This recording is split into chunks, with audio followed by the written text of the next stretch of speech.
కన్సల్టెంట్ని లేకుండా పంపించేసే పరిస్థితికి వచ్చారు. 3 రాజధానులు అన్నారు, 3 ముక్కలాట ఆడారు. కడాన 5 సంవత్సరాల తర్వాత 10 సంవత్సరాల తర్వాత మీ రాజధాని ఏదంటే చెప్పుకోలేని పరిస్థితి, దుస్థితిలో మనం నెట్టేసే పరిస్థితికి వచ్చారు. డబ్బులు ఎక్కడున్నాయన్నారు. ఆ రోజు కూడా ఇక్కడుండే రైతాంగం యొక్క స్ఫూర్తిని మీరు చూస్తే దగ్గర రైతులు ఇచ్చిన భూమే కాకుండా ఇక్కడుండే గవర్నమెంట్ భూములు అన్ని కలుపుకుంటే 55,000 ఎకరాలు సేకరించింది ఆనాటి ప్రభుత్వం.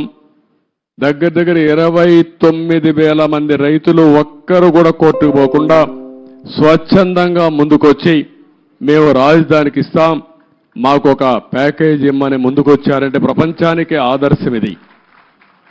ఒక ల్యాండ్ కొనాలంటే, లేకుంటే ఒక చిన్న ఇరిగేషన్ ప్రాజెక్ట్ కట్టాలన్నా, లేకుంటే ఒక మంచి పనికి ఒక దేవాలయం కట్టాలన్నా భూమి ఇవ్వని ఈ రోజుల్లో ఇక్కడుండే రైతాంగం ముందుకొచ్చి స్వచ్ఛందంగా భూమి ఇస్తే దానికి ఎన్ని అపవాదులు వేయాలని అపవాదులు వేశారు.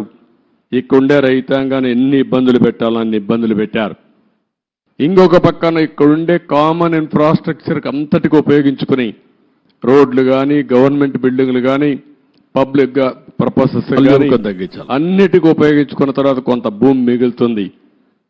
దాన్ని అమ్మితే ఇక్కడ రాజధాని కట్టుకునే అవకాశం వస్తుంది. దానికి కూడా ఎన్ని చేయాలని చేసే పరిస్థితికి వచ్చారు. నేను మొట్టమొదటి నుంచి కూడా చెప్పాను, సెల్ఫ్ ఫైనాన్సింగ్ ప్రాజెక్ట్ అని. ఇక్కడొచ్చే ఆదాయమే ఈ అమరావతి నిర్మాణానికి సరిపోతుంది. ఎప్పటికప్పుడు కన్స్ట్రక్షన్ కానీ, అదే మాదిరిగా ఆర్థిక కార్యక్రమాలు ఇక్కడ జరిగితే దానివల్ల ప్రభుత్వానికి ఆదాయం వస్తుంది. ఆ ఆదాయంతో సంక్షేమ కార్యక్రమాలు పెద్ద ఎత్తున చేసుకునే వెసులుబాటు వస్తుందని కూడా చెప్పాం.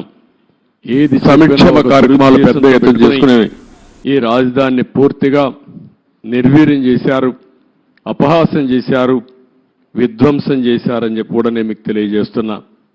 ఇది ఈరోజు నేను చూసిన బ్రాడ్గా ఉండే విషయాలు. మీడియా మొత్తం బిల్డింగ్స్ అన్ని చూశారు, బూజు పట్టిపోయినాయి, కొన్ని డోర్స్ అన్ని పోయినాయి, కొన్ని అయితే ఎరగొట్టారు, విధ్వంసం చేశారు. ఎన్ని యాంటీ సోషల్ ఎలిమెంట్స్ చేయాలనో అన్ని కార్యక్రమాలు. ఒక రైతులు ఎంత కాపాడాలనుకున్నా పోలీసులు ఏకపక్షంగా వీళ్ళ మీదనే కేసులు పెట్టారు. కాంట్రాక్టర్ల మెటీరియల్ ఇక్కడ పెడితే ఆ మెటీరియల్ దోచుకొని పోయే పరిస్థితికి వచ్చారు. అడిగితే వాళ్ళను కూడా కొట్టే పరిస్థితికి వచ్చారు. చాలా దారుణం, చాలా దౌర్జన్యం. ఏది ఏమైనా మళ్ళీ నేను ఇప్పుడే ఒక మాట చెప్పాను. ఒక పక్కన ప్రజలతో చర్చిస్తూనే ఎంత నష్టం జరిగింది రాష్ట్రానికి ఆ విషయాలు చెప్తూనే, మొత్తం ఇక్కడ చూస్తే బ్రహ్మాండమైన బిల్డింగ్స్తో ఎక్కడికో వెళ్ళవలసిన ఈ రాజధాని ఈ తుమ్మంతా పెరిగిపోయి ఎక్కడికక్కడ బిల్డింగ్లు వేసిన ఫౌండేషన్ కానీ, కొంత కన్స్ట్రక్షన్ కానీ కమ్మేసే పరిస్థితికి వచ్చింది.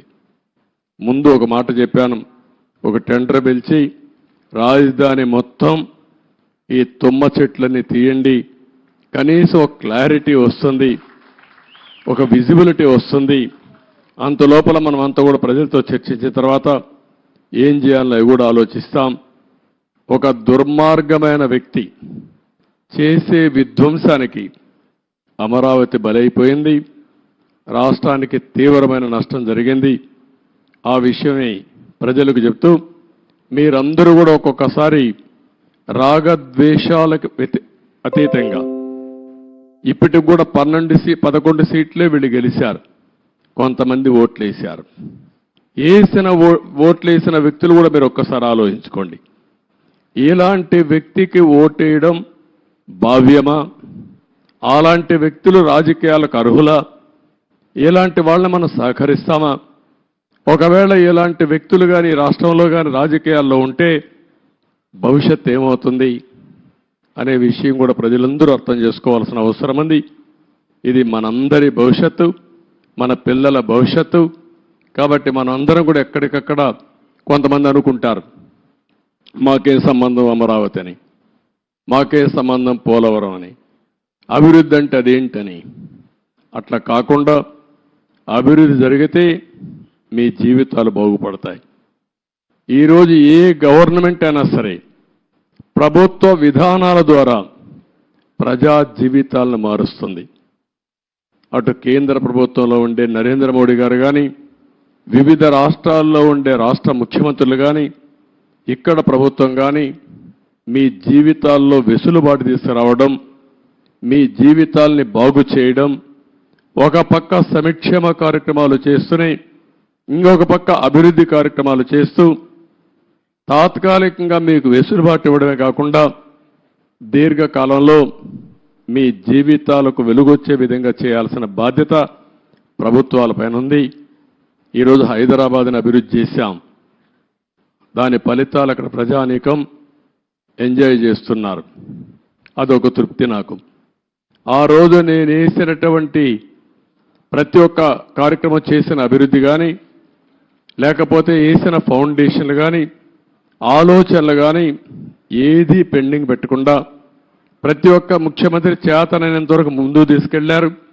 చేత కాకపోతే వదిలిపెట్టారు. ఎవడు విధ్వంసం చేయలే. కానీ ఇక్కడికి వచ్చే కొందికి విధ్వంసం జరిగే పరిస్థితి వచ్చింది. ఒక్క విధానం మీరు గుర్తుపెట్టుకోవాలి. ఒక్క ఐటీకి ప్రాధాన్యత ఇస్తే ఈరోజు ప్రపంచంలోనే తెలుగువారు బ్రహ్మాండంగా రాణించే పరిస్థితికి వచ్చారు. ఎన్నో సంవత్సరాలు కాలేదు, 25 సంవత్సరాలే. 25 సంవత్సరాల్లో ఎన్నో దేశాలకు వెళ్ళిపోయారు. నన్ను అరెస్ట్ చేసినప్పుడు చూస్తే నా జీవితంలో ఎప్పుడూ మర్చిపోలేను. 70-80 దేశాల్లో నిరసన తెలియజేశారంటే ఆ దేశాల్లో వీళ్ళు ఉన్నారని ఆశ్చర్యం వేసే పరిస్థితికి వచ్చింది. నిన్న కూడా మీరు చూశారు ఎన్నికల్లో అందరూ కూడా ఉదయం 8 గంటలకు 7 గంటలకు వచ్చి రాత్రి 2 గంటల వరకు ఓట్లు వేశారు. బయట ప్రాంతాల్లో ఉండే చిన్న చిన్న పనులు చేసుకునేవాళ్ళు, ఇంటి పనులు చేసుకునే పని వదిలిపెట్టి వాళ్ళు భోజనం ప్యాకెట్ తీసుకొచ్చి నేరుగా ఓటేసి మళ్ళీ వెళ్ళారు వాళ్ళ ఖర్చులతో. ఎక్కడో అమెరికా, ఆస్ట్రేలియా లేకపోతే ప్రపంచంలో వేరే దేశాల్లో ఉంటే లక్షల రూపాయలు ఖర్చు పెట్టుకుని వచ్చి ఓటేసి వాళ్ళ బాధ్యత నిర్వహించారు. ఈ విషయం ప్రతి ఒక్కరూ గుర్తుపెట్టుకోవాల్సిన అవసరం ఉంది.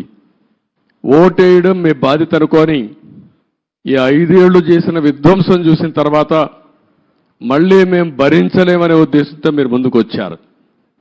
కానీ ఈరోజు నేను ఇక్కడుండే ప్రజానీకాన్ని కోరేది ఒకటే, అనునిత్యం మీరు ఆలోచించాల్సిన అవసరం ఉంది. మాకు కూడా మీరు ఒక స్ఫూర్తిని ఇవ్వాల్సిన అవసరం ఉంది. ఎక్కడికక్కడ గైడెన్స్ ఇస్తూ ఉంటే, మాకు కూడా ఆలోచనలు ఇస్తూ ఉంటే మా ఆలోచనలు మీ యొక్క సమస్యలు రెండు కూడా జోడించుకొని మెరుగైన ప్రజా విధానాలకు రూపకల్పన చేస్తాం. దానివల్ల మీ జీవితాల్లో మంచి జరుగుతుంది. ఏ కార్యక్రమం చేసినా ప్రజల కోసం చేస్తాం కాబట్టి ప్రజలు ఇందులో భాగస్వాములు కావాల్సిన అవసరం ఉంది. అందుకే మొన్న పోలవరం పోయినప్పుడు కూడా చాలా స్పష్టంగా చెప్పాను. ఈరోజు అమరావతికి వచ్చినప్పుడు చాలా స్పష్టంగా చెప్తున్నా. అన్ని విషయాలు ఏమాత్రం అరమరకలు లేవు. మొత్తం మేము ముందర పెడతాం.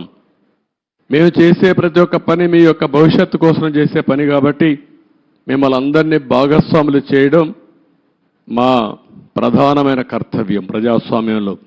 ఇది చేస్తూనే ఎప్పటికప్పుడు నిర్ణయాలు కూడా తీసుకుంటాం. ఎవరైతే తప్పుడు పనులు చేసి కడాన కంకర కూడా దొంగిలించారో అలాంటి వాళ్ళని క్షమించడం కరెక్ట్ కాదు. వీళ్ళకి అలవాటు అయిపోయింది. అవి చేయడంగానే కాకుండా మళ్ళీ ఇక్కడ వాళ్ళ ఇష్ట ప్రకారం రౌడీజం చేయడం, అందరినీ బెదిరించడం, అడ్డం వస్తే కొట్టడం, ఇష్టానుసారంగా ప్రవర్తించడం అన్నీ జరిగాయి. అవన్నీ కూడా ఏ మాత్రం కూడా ఎవ్వడి ఆటలు ఎక్కడ జాగవు, జరగనీయం. అవసరమైతే నిర్మోహమాటంగా అణిచివేస్తాం తప్ప ఇష్టానుసారంగా మేమేం చేసినా జరుగుతుంది.